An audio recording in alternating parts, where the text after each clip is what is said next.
Good morning. Do you remember this skirt? No?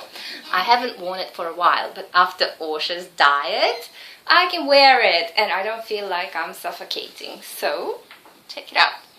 The skirt is back and I'm very happy with the results of the diet. So diet does work, although I did break the rules and I did have bread twice and clams and a little bit of fish and white rice in the last 21 days. But hey, the 80-20 rule is still okay. 20% you break the rules, 80% you keep the rules. Great. No stress, no pressure. There's still the 20% to indulge in. Today I want to talk about a long, difficult topic of our actions, our thoughts, and the consequences. Now, we can go on about this for days and days and days, but I will save this for a personal meeting and a long talk over dinner at 5 p.m. Dinner that we cook together with mushrooms. Yes, and a bit of dried fish, perhaps. You know what I mean. Okay. Anyway, all our actions and all our thoughts have consequences. Agree? Okay. Not thoughts, perhaps, right? But look at it. If we have thoughts that do not lead to action, in the end, they sort of flow into other thoughts that do lead to actions, and they form clusters of thoughts that go into action. So if you have a thought, oh, I'd like a drink of water, and you don't act upon it, you think, oh, well, I can't be bothered getting up. And then there's another thought, another thought, another thought, and a thought like, oh, I feel so dehydrated, I want to be dehydrated, I'm going to go and get it. So the thought started another process and so on. So I reckon that thoughts are as powerful as actions, but they just need time to form into actions. Just like clouds need to form into rain clouds until it rains. So if a thought was a cloud, a light, white, cute, little fluffy cloud, it's not necessarily a thunderstorm yet or rain, but it can be, and it probably will be somewhere in a day or two. You get the idea, okay? The cloud can disappear. I don't know what happens to clouds. Maybe you do. Then you can continue the thought in that direction, in the rain direction. But that's not about rain, is it? So if our thoughts and actions are so powerful, why do we pay so little attention to them? And why do we not consider the consequences most of the time? Let's give an example here. Say I go to Tesco to buy stuff. They have a large car park, they have air conditioning, they have trolleys, so I don't have to carry anything. But when I think about it, Tesco, yes, okay, and there's a market nearby, which doesn't have a car park, doesn't have air conditioning, and doesn't have trolleys. Where do I go? I go to the market. Why do I go to the market? I said because I like trouble and suffering, and I don't want to use the car park and the trolleys and the air conditioning. No, it's because the market is run by the locals, and I want to give back to the locals because I'm using their land, I'm using their water and air and whatever else, the sea, and this is their home. I'm the guest. And Tesco is a guest as well, but Tesco is a greedy guest who's taking away from the locals rather than making the society better, rather than giving back to the society. Why? Because they can buy in bulk, they can bring from other provinces at a cheaper price, they can sell cheaper, and they can take the customers from the market to Tesco. And all the ladies are complaining at the market, well, before Tesco was there, we used to sell a lot and live a lot more comfortably. And now that Tesco is there and it's run by fat rich foreigners, we don't have as much customers, we don't have as much income. People tend to react to words like easy, quick, shortcut, People like to be lazy, and most advertising is built on appealing to our laziness. So, why would we want to follow that? Why do we still go to the supermarket instead of buying from the market, instead of interacting directly with people? The experience in a big shop is very much impersonal. Although the staff might have been trained to say, "Oh, hello, how are you? Good to see you again. Thank you very much. Come again. And where is your membership card?" And you can get points too. You don't get that at the market. But this is not personal. This is not human. And this is not part of our essential communication with the society and being able to relate to people, feeling that it's a hot day and she's been standing there from 5 in the morning selling cucumbers that she grew herself. Yes, it can cost 10% more than in Tesco, and it doesn't have air conditioning. But the person who has put personal effort into growing vegetables deserves all the money they ask for it, and never bargain when you buy market vegetables. They're so hard to grow, and if you tried, you would know. And I'm not just talking about vegetables. We all look for shortcuts and easy solutions. Nowadays, when I listen to the morning news on the radio, there's an ad for Thai people in Thai, and it says, "Now looking after your health has become easy. All you need to do is buy this drink." And the drink has ginseng in it. And I looked in the 7-Eleven how much ginseng it actually has. And it was very, very little ginseng. And I don't think at that stage, after all the processing, it has any effect on anybody whatsoever. But it's marketed as a healthy drink, although it's an energy drink full of sugar and other crap. It isn't an easy solution. And I was thinking like, well, why am I doing this yoga? If looking after your health has become easy, all I need to do is go to the supermarket and get a pack of these bottles and just drink one every day. Because it's a shortcut, right? It's a shortcut that is presented to us. Hey, you don't need to exercise. You don't need to eat healthy. You don't need to do anything. Just take this shortcut, pay a bit of money, and you're done. All taken care of. And you can feel satisfied with looking after yourself. And if you give it to somebody, it's like, hey, this is a healthy gift. Take it.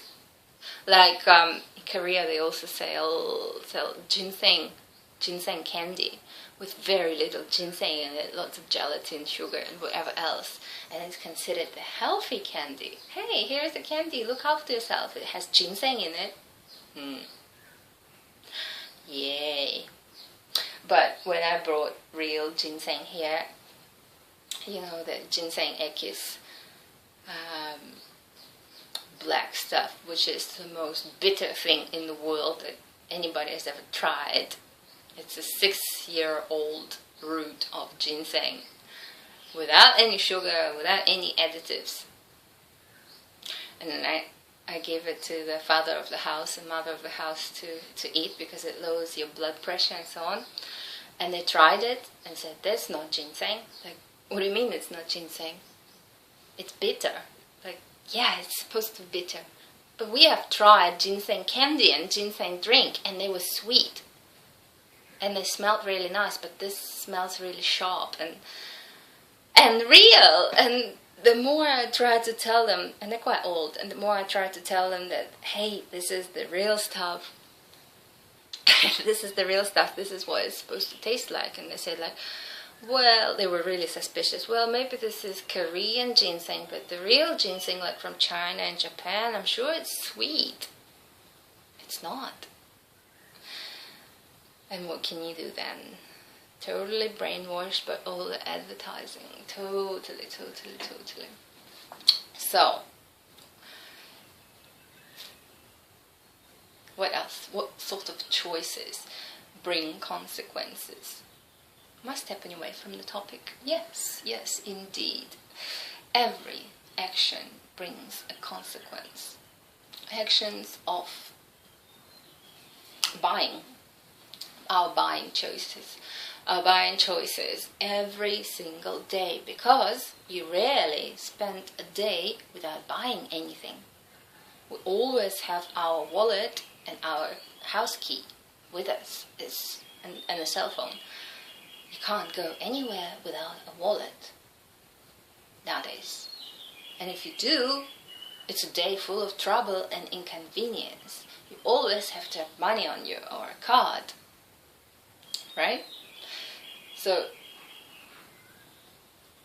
when you make choices, when you pay for transport, when you pay for taxi, when you pay for food, who are you supporting?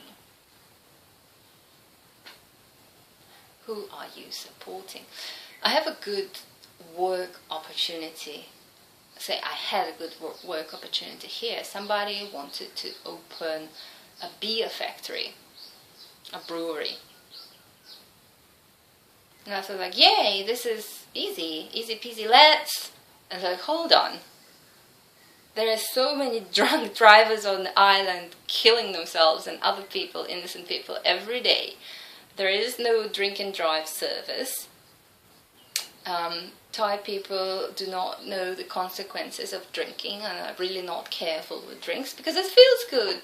And I'm not sure if it leads to high blood pressure or heart disease or whatever, but I'll just drink because it's so cool. It's beer. It's nice. It's probably good for you too because it's natural.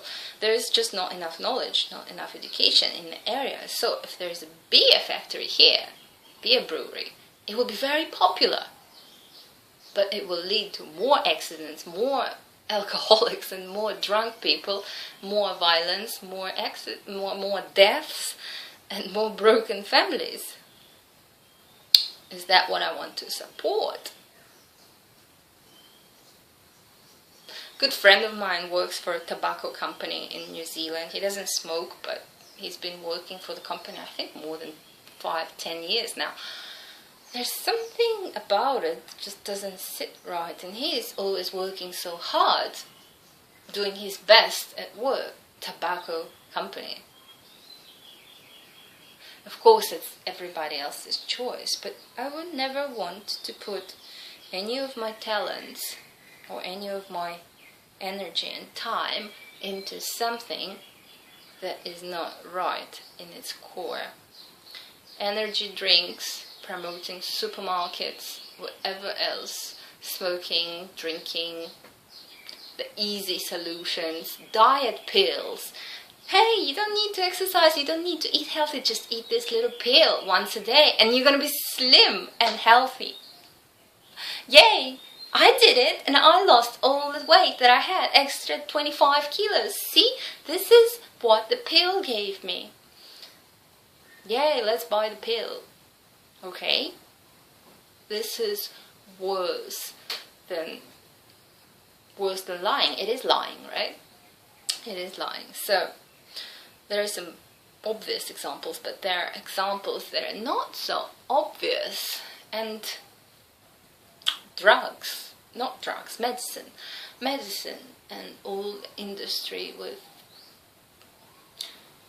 finding shortcuts for lazy people, finding excuses not to look after themselves. It's like, again, mother of the house went to the hospital. She has high blood pressure. And I said, well, wow, what are we going to do? I can give you this bamboo sea salt and it replace your normal salt and it will help a little bit, and then you should eat this and you should not eat that and so on. I was truly worried about her, and she said like, Lena, don't worry, I have pills. And I said like, oh, well, what did the doctor say? Well, I need to take them for the rest of my life. But they lower the blood pressure. Okay. What else do they do to you? Well, I don't know, nothing, I guess. They just lower the blood pressure. Again, what can I do? Can I persuade her? Can I tell her, don't take the pills? Maybe if she was my parent, I would try and try and try and try. And she is like a parent to me, right? In this situation, in this environment. So, what did I do? I tried. And it doesn't seem to work because people are just not aware of it. They still want their favorite salty snacks and this and this and this. And just take a pill a day. It's easy because it's easy and you don't need to change anything. You don't need to break your habits. You don't need to break your likes. But it all has consequences as well, doesn't it? Does it or not? Are you taking any shortcuts in your life? Are you? What are the consequences of your own actions? What are your priorities? What do you buy every day? Who do you support? Do you buy things that are made in China, perhaps, because they're cheaper? Yes, world economy, and who cares if it's made in our country or in China. In Korea, I always looked at the label, and many people do. People do not want to buy things that are made in China. Well, Samsung makes their parts in China, nobody knows, but still, it is our brand, so we always would get Samsung instead of Apple. Just because it is our brand.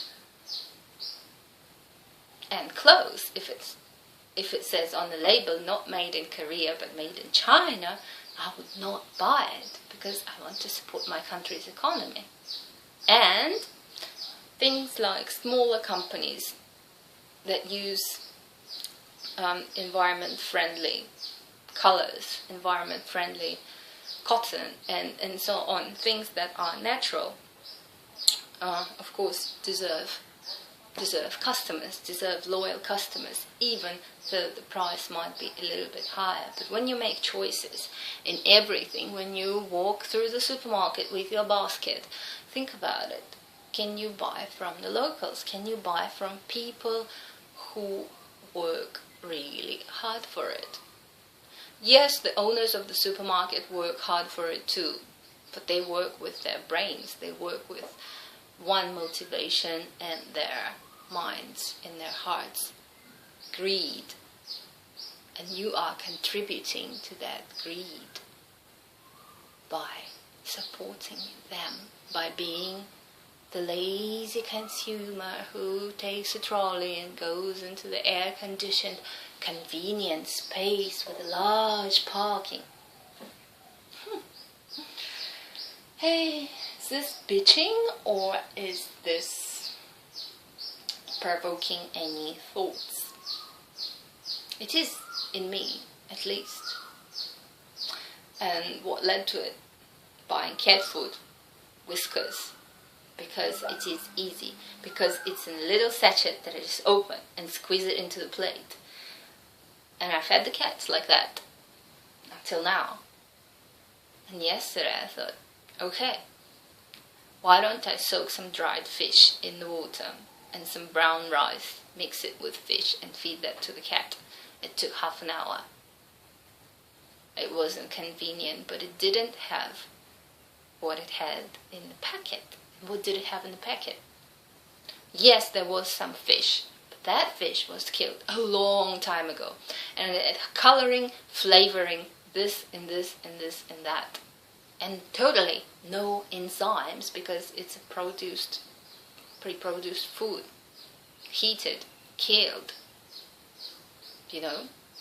Smells great, looks great, but is it natural? No. Why would you support that industry? Why would you not go the traditional way? Yes, the cat didn't want to eat the rice with dried fish, so I didn't feed it. And in the evening it did eat. Habits change too. Things like food for cats, yes, but think about your kids, think about your family. What do you get them? Do you compromise on freshness, getting things that are convenient? Like muesli bars, good for your health. My ass, they're good for your health. They've been processed over and over again. Nothing has anything, it doesn't have any vitamins, anything still alive in that muesli bar. How is it good for your health? Yes, it has pictures of fresh nuts and fresh berries. Wonderful. Are they really fresh? Yeah, and it has a picture of honey, so it doesn't have any sugar. Read the other side, sugar. But why does it have a picture of honey? Yes, there's a drop of honey in there too. Okay. And what's all the other stuff with emulsifier, whatever, with numbers? Oh, I don't know what that is, so probably not much of it anyway, so I just not get it. When you open it, it's plastic and it's paper. And when you have the whole pack, the actual product is probably taking 30% of the whole packaging. The packaging is like that, like morning cereals. You get a box like this and you open it up and there's a small packet.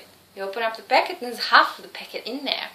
What a waste of space, but it looks big. It looks like it's going to last you a month when it lasts you a week and a half. And marketed as a healthy snack. Oh, cornflakes with some raisins, apples, and whatever. Well, since apples and raisins and apples are fruit, it must be good for us. So let's buy it with a happy, healthy mind. No.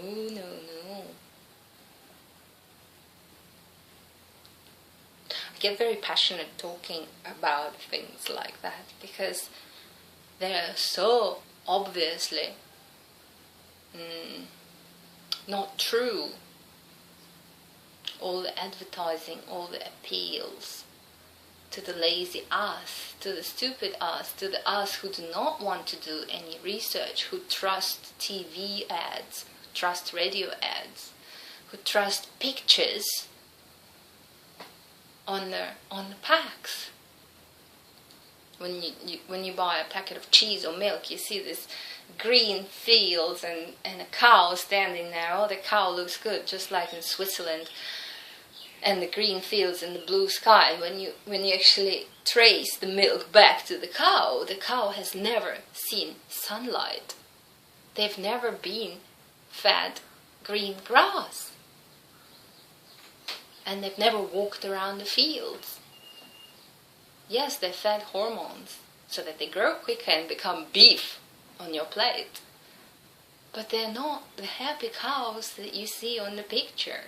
And the picture is always lying to us. And the chickens. The chickens are not free-range, healthy, happy, fat chickens with feathers and beaks. The beaks are cut and the feathers are not even there because they've never seen fresh air, they've never seen sunlight. And they cut the beaks so that they don't bite, bite? Do chickens bite? Well, anyway, they scratch each other and then they get infected and they have to eat antibiotics, just like all the fish too. And it all goes into our bodies, but we don't know it. Do we need to know it? Yeah, we need to know it. We need to know it, but if you don't want to know it, nobody can put it into your head and nobody can really force you to think about it. You need to come to it yourself to make the right choices. And after you know the statistics, after you know where the milk comes from and what it really is and what the cow eats and where it lives, then you can make the choice. Do I want to be giving that to my son or daughter or my husband or my cat even? No. And do I want my money to go to the big greedy guy who doesn't give a shit about local economy and about locals surviving from us on our money? No, they don't care. Most people who do business, and I'm sure some of you do too, the last thing they think about, how will that benefit the community? How will that bring people together, make them closer, make them happier in the long run? Not make them happier because, hey, now you don't have to stay in the hot sun. You can go into the air-conditioned room because we have the money to build it for you. That is not making people happier. That is giving people a shortcut. Enough. Oh, the mother is putting something into the fridge. I'm gonna go check it out. Yesterday I was given a snack because it's Happy New Year. I think the day after tomorrow. And there's a lot of delicious food going around. See you soon.